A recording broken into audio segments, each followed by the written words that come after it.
Hi there, great to see you, and I hope I find you well. I'm Jenny Kirk, welcoming you up here to Weir Yard, and today we're talking budget models, and this is an area of the market which does seem to be neglected by most manufacturers. Certainly, there's a lot of talk and a lot of videos here on YouTube in particular of the really expensive high fidelity models with lots of features and a big price tag to go with that. And time again, I see people saying, I don't have that kind of money to spare. I just can't afford that. Well, that's where this particular range from Hornby comes in, the Railroad Plus models. Now, we're quite familiar with the Railroad range, where older tooling perhaps gets released at a lower price, and it's great for the younger modelers and for parents and other relatives maybe who are buying them presents. But what about after that? There's, this big gap in between, and maybe people who just want particular locomotives just to run on their layouts and aren't bothered with the bells and the whistles. They just want something that looks the part, is fairly reasonable, and is at a great price. Well, that's where the Railroad Plus range comes in. These are an enhanced version of those Railroad models with extra livery applications to give them a much better finish and a much more of a feel of that quality high-end product without it being on a really expensive base model. These also use some of the older tooling, and it gives a great opportunity not just for maybe the younger modelers to be able to get the models that they want for their layouts, but also some of the older modelers can experiment with upgrades and maybe pimping it out with some extra features and not have to worry about having a big ticket high price tag item that could be ruined with one false move. And I think that a lot of people feel much more confident doing modeling projects on an item that hasn't cost them quite as much. And that's where I'd like to thank Hornby for sending over to the channel for review one of their Railroad Plus Class 37s, which comes in with an RRP of under that magical £100 price point. In fact, I found it out there for just a shade over £87 from some of the retailers, and we do have a link in the description box down below if you want to check them out as well. But we're going to be putting it through its paces, and let's see today whether Railroad Plus really is worth the money. Is this a value way of getting into the hobby, of expanding your collection, and maybe having a go at some modelling projects? Well, today we're going to find out. Come with me in association with Trainomatic, makers of DCT decoders and accessories that are designed by enthusiasts for enthusiasts. Find the full range available to order now at tramfabrique.co.uk. Additional support comes from This is Clark Railworks, and this is what we do. You'll know us from Ellis Clark Trains, and you'll get the same friendly expertise with us too. We've got a huge range of pre-owned model railways from all your favourite manufacturers, and maybe some you hadn't heard of before. It's the place to come for quality. We don't stock substandard models, and everything we sell is fully tested and photographed by model railway experts. No matter whether you model double O gauge, N, HO or more, we have sought after models from all around the world with new listings added every weekday. Check out what's available now at clarkrailworks.com and don't miss out on your latest Loco. But I've been really interested in these ever since they were first announced. I've seen the pictures on the Hornby website. They did look really quite good. So I'm really grateful to Hornby for sending over to the channel one of these models and giving us a chance to see in the flesh, do the Railroad Plus models pass muster, and are they worth the money? Come with me and let's put it to the test.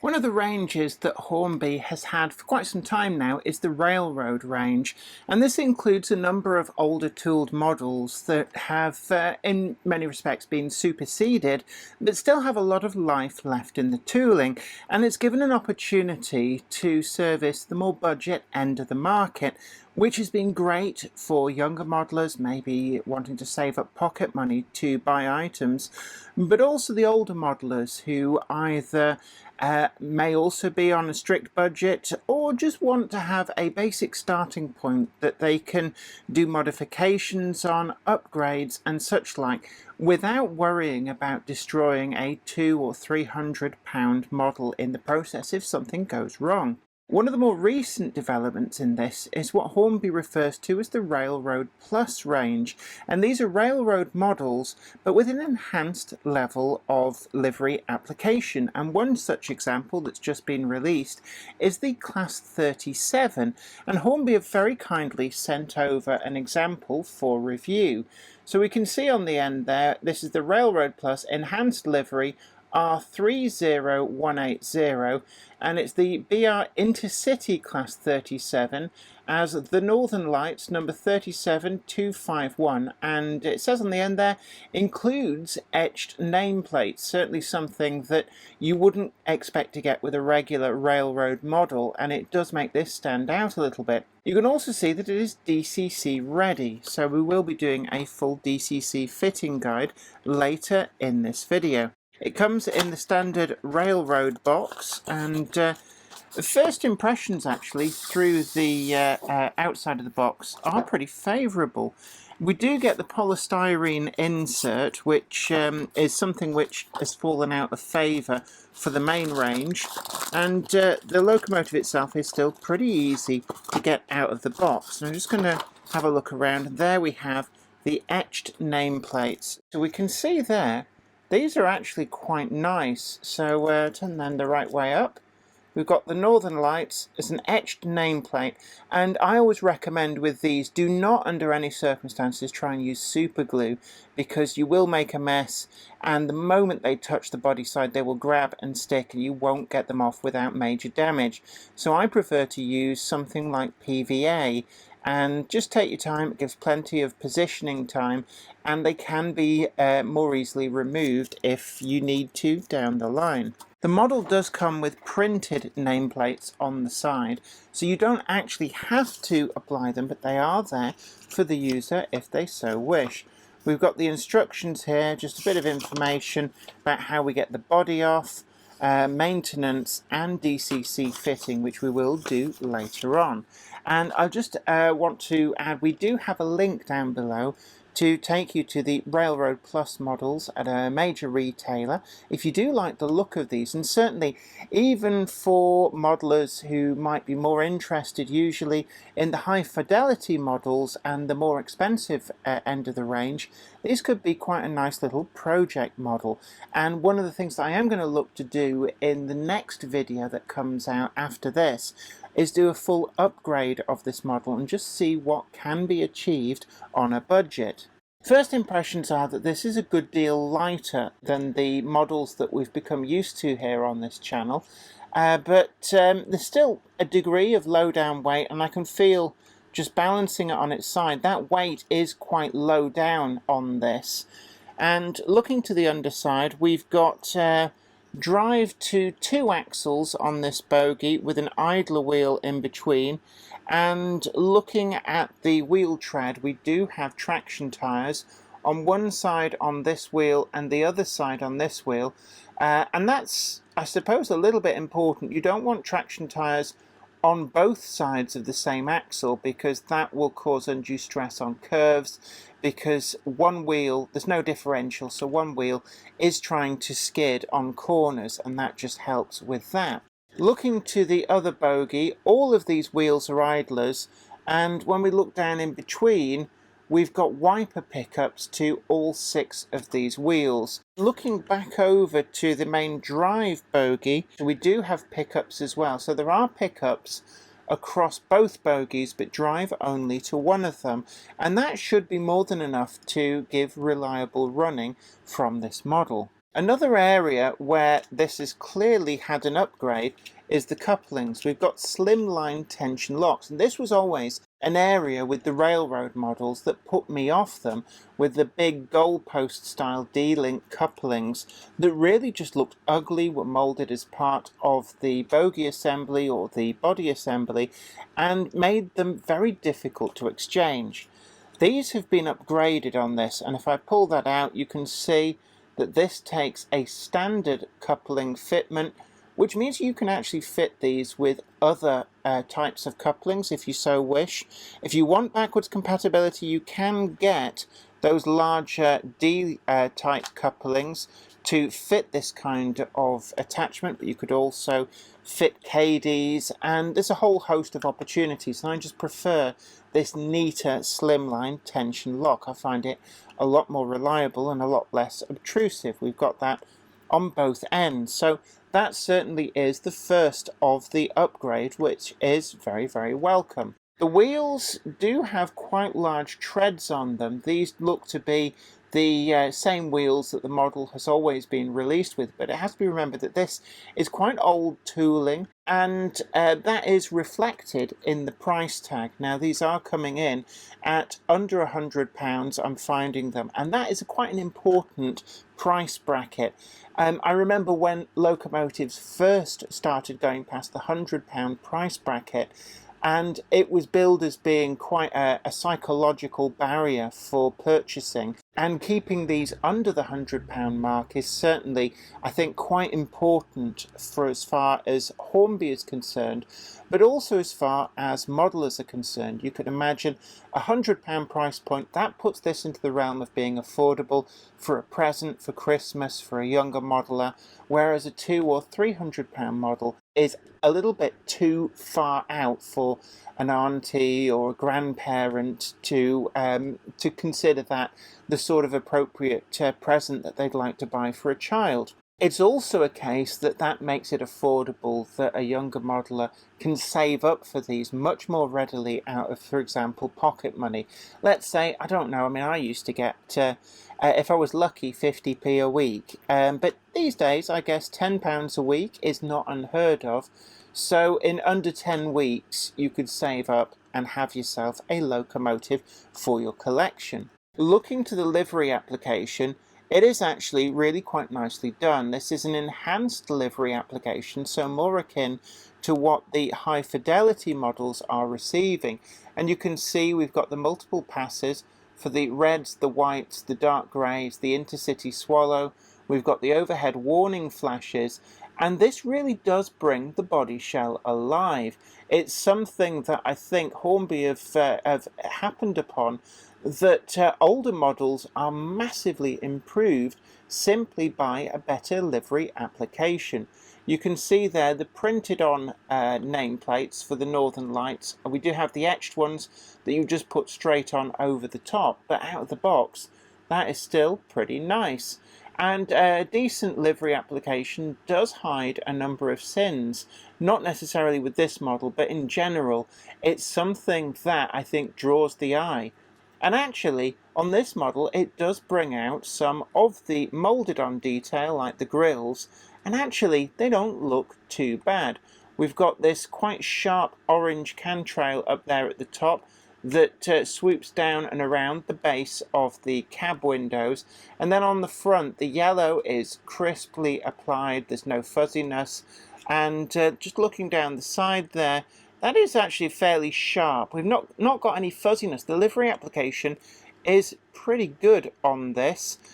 We've got all of the roof detail. It is all moulded on, but I do quite like, I'll just show you this, the roof fan. It's moulded detail, but you can see the impression of the fan underneath the grille, and I do like that. That is actually really, really quite well done. The horns do look a little bit bulky, but they are there, they are robust, they're separately applied pieces by the feel of it. And certainly it's an area, if you really wanted to, those could be upgraded. The cab windows are an area where the frame does look a little bit on the chunky side, but I don't think that is too bad, all things considered. And we do have the windscreen wipers picked out. I think that they are moulded relief, but they've been carefully painted so that they actually do look pretty reasonable. On the front here, the lighting is picked out. The marker lights, the lenses are just painted red, and then we do have this high intensity headlight in the centre, which does look to, I'm looking at that, I thought it had a lens, but that's just very careful use of a reflective silver, and that is actually quite effective. The overhead warning flashes are crisp and sharp, and then the domino there does appear to have lenses in place, although out of the box the locomotive does not have directional lighting, although in the next video that will be coming on the channel I'll be showing you about actually upgrading this model to include some degree of lighting that will work from the DCC socket. Buffers are not sprung. The buffer heads are moulded plastic. It's moulded all as one piece. Not too bad. I've seen a lot worse, it has to be said, and important for me is there's no moulding seam across the front of the buffers, something which did used to afflict some of the moulded on detail of the past. Buffer beam underneath is finished in red, and then looking across the underside, the bogies themselves do look pretty reasonable. There's a lot of relief on there. The brake shoes don't line up with the wheels, but certainly they don't look too bad for what is actually quite an old tooling. The fuel tanks underneath, we've got a very nicely printed gauge on there, and certainly there's an area that a little bit of weathering will really bring this alive. And again there we've got further detail on the other bogie. I could imagine that, for example, picking out the springs, the axle box covers. There's a lot of scope here that careful application using acrylics or maybe Humbrol enamels, you could really add to this model quite easily. Looking at the glazing, it's recessed just a little bit, but it's not too bad, and the cab windows are pretty reasonable. We've got the demarcation there between the side window and this triangular front window. Handrails are moulded detail, as are the door handles, but not too badly done. And the livery application has kind of taken a very careful approach, so it doesn't cover the handrails with red paint, and that is a pretty reasonable stab that they've had at that. Looking down the body side, there's a little bit of fuzziness on that number 1, but the rest of the numbers are crisp and clean. And looking at the other side, that number has no issues whatsoever. Really crisp livery application on that. The Intercity too is the correct font, the correct slant, and really does look great. And as mentioned before, that Northern Lights printed nameplate is pretty good representation as well. Running on DC, the model is slightly noisier, but actually performs pretty well. The pickups from both bogies help with reliability, and those traction tyres will overcome the lack of weight in pulling trains. So I'm going to turn now to DCC fitting, and I've got an 8-pin decoder. It is an 8-pin chassis. We do have a link down below to Tramfabrique, the stockists for Train-O-Matic here in the UK. Getting into the model is fairly straightforward. You don't need any special tools. We're just levering the body side away from, you can just see there, we have these recesses that are finished in the correct body colour, and we're just trying to make sure that we can get all 3 of these out. This may take a couple of goes until you've just released those. And then let's move to the other side. I actually find going for the centre one first and then moving up to one of the end ones, and then the whole chassis just slides out. And as you can see, it's a fairly basic chassis in here, but we've got the motor, which is hard attached onto the motor bogie, so pretty reliable transmission in there, all wired in a sealed unit. And I could look down there and I can see the wipers on the wheel backs. Moving further over, the model has all of its ballast weight in this area. This appears to be a large casting fixed in place, and that gives us a little bit of space down inside the fuel tanks. And you can see here that it is set up to take a speaker as part of a sound fitting installation, and that is a perfect fit for the type of speaker that comes with the TTS sound decoders, and there is a class 37 in the TTS range.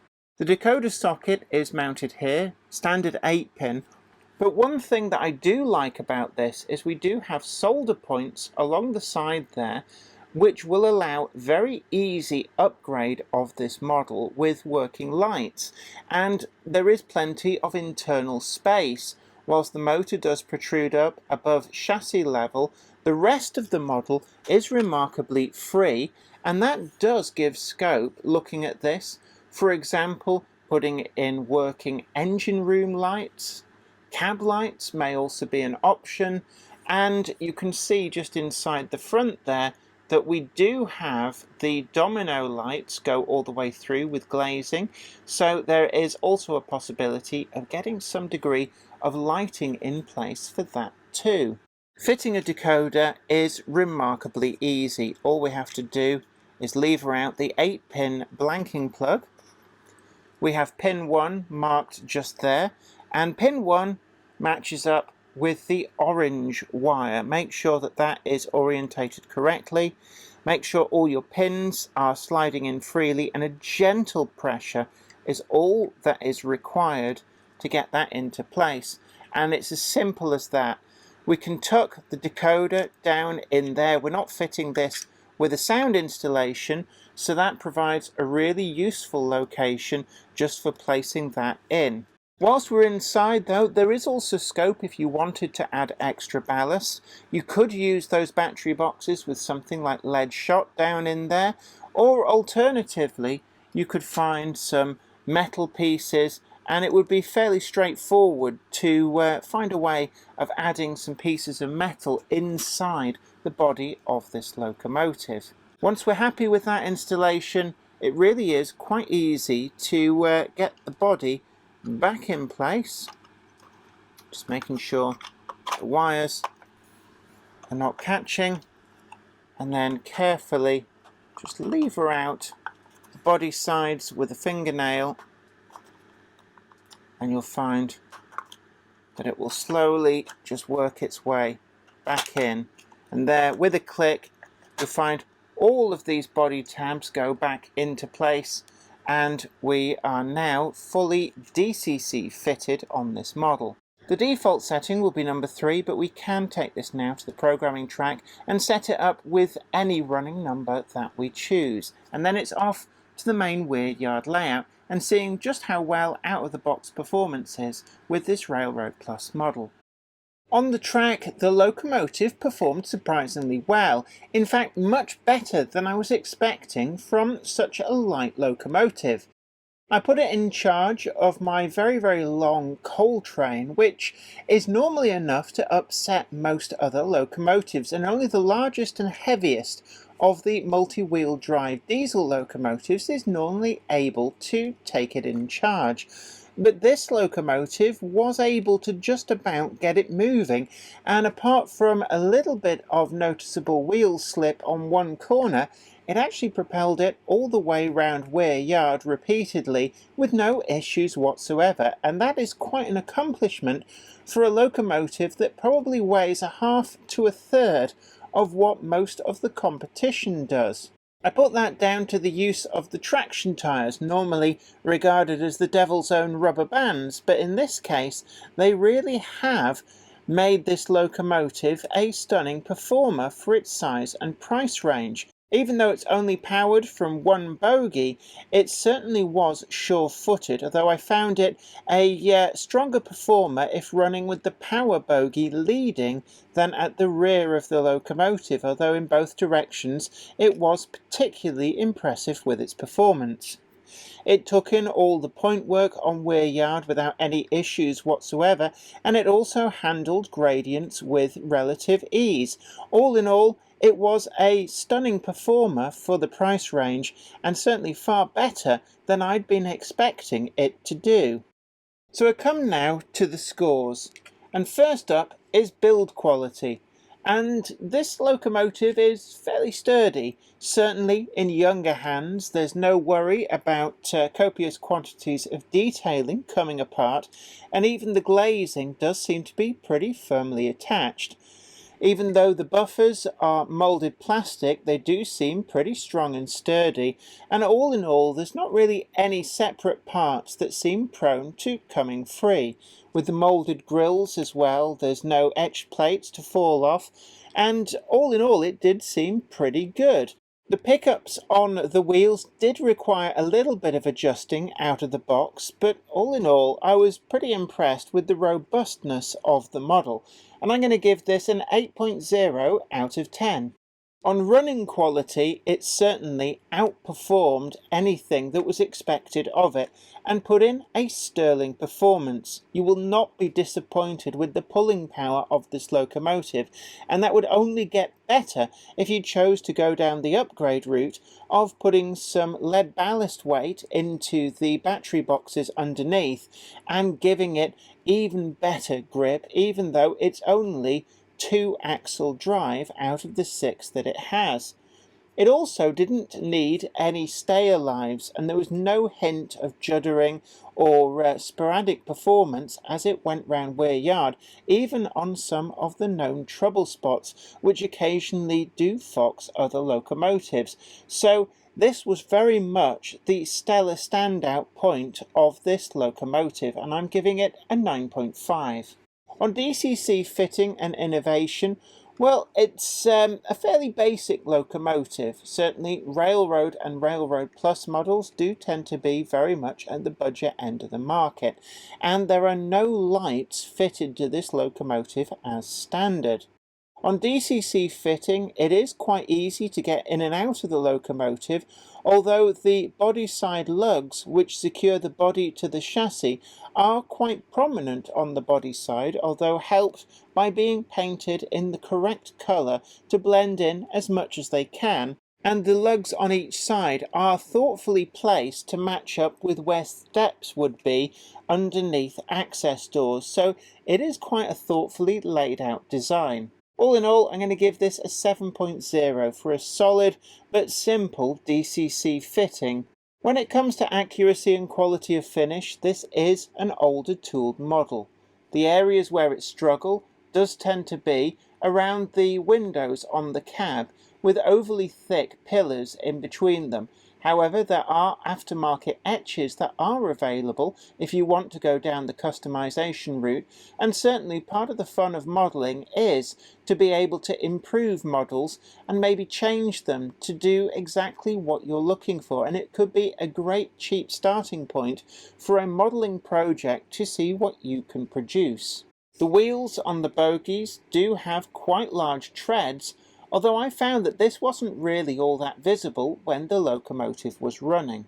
The livery application itself is quite crisp and clean, although it must be said that the white does seem very bright, and this model would be improved by a light dusting of weathering, and certainly that might be an avenue that Hornby wish to entertain in the future if they were looking for other simple areas that they could upgrade these models. It is a hallmark of the Intercity livery that when pristine clean it can look a little bit odd, but this is certainly a pretty reasonable application. There are some areas where you will notice other differences. Lots of moulded on detail. The relief on the roof is not quite as proud as it could be, and some of the riveting detail does look like it is just a little bit clumped on the paint, although not overly so. And I do like the representation of the fan and grille, and certainly this shows that moulded detail can really hold their own. The lugs along the body side, unfortunately, are a little bit visible, but certainly with weathering that will start to go away somewhat, and the glazing can be just a little bit on the thick side, and there is no internal details such as cab interiors, which is a little bit of a shame. All in all, I'm going to give this a 6.9. On value for money, this is another area where the locomotive really performs well. It's got an RRP of £97, but I'm finding it out there for around the £87.29 mark, and we've got a link in the description box down below taking you to TMC, where you can find this locomotive and the other Railroad Plus models in stock. That is actually substantially under the £100 price bracket and firmly puts these into the affordability category for younger modelers who might be saving up from pocket money, but also the cash strap modeler who might want a 37 but aren't too bothered about it being all singing all dancing with a 3-figure price tag to match. So all in all, this gets a good thumbs up 9.8 from me, giving a total score of 41.2, and it has to be said this is catering for a sector of the market that does feel like it's being ignored by the other manufacturers. It's a good, solid performing model that's been upgraded with things that are quite important, like those couplings and DCC socket really seem to me to be the things that the model needed, and it has got. The livery application too is really good, and it shows that a premium livery application, even on an older, simpler model, does go a long way to make it look fit for the modern age. And this is definitely a model that I can recommend. I hope you really enjoyed the video and found it informative, and I'd love to hear from you in the comments section down below just what you think about these Railroad Plus models. Are they something that maybe you've got in your collection? What do you think about them?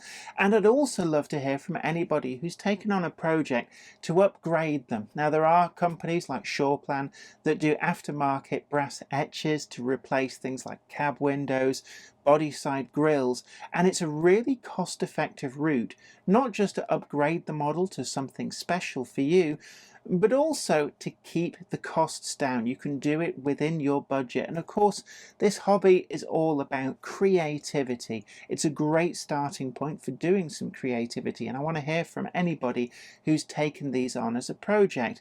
I'd also love to hear from you if you've taken a look at this video and thought, actually, they're not too bad. I'd like to get one of those for my model railway, and we do have a link in the description box down below which takes you to TMC, where you can find this model and also any of the other Railroad Plus range that are available from Hornby.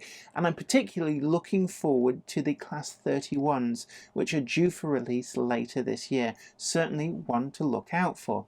Also look out for Friday's video this week. We're going to be taking this Railroad Plus model and we're going to be doing just what I've been talking about. We're going to be doing an upgrade to it and seeing how easy it is to add lighting, some cab interiors, and I'm also going to be doing a collaboration with Iron Horse Railways to get the model weathered and see how well that improves the looks of things. Certainly weathering is a really easy way to add a little bit of certain personalization to your model and take away that shiny clean look and make it look just like the real thing. So stay tuned for that video, and certainly Iron Horse Railways will be having the full weathering video over on their channel, and we'll be having the upgrade video with edited highlights of the weathering over here on Friday. But until then, you take great care of yourself. Please like, share and subscribe, and you can also check us out over on Patreon to help support the channel, or indeed become a channel member too. We've also got a link down below to our full merchandise store, so do have a browse through and see what t-shirts, hoodies and mugs that you can find that tickle your fancy, and it's also a great way to support the channel too. Until next time, you take care. Happy modelling. Bye for now. Today's video comes in association with Trainomatic, makers of DCC decoders and accessories that are designed by enthusiasts for enthusiasts. Find the full range available to order now at tramfabrique.co.uk. Additional support is provided by... This is Clark Railworks, and this is what we do.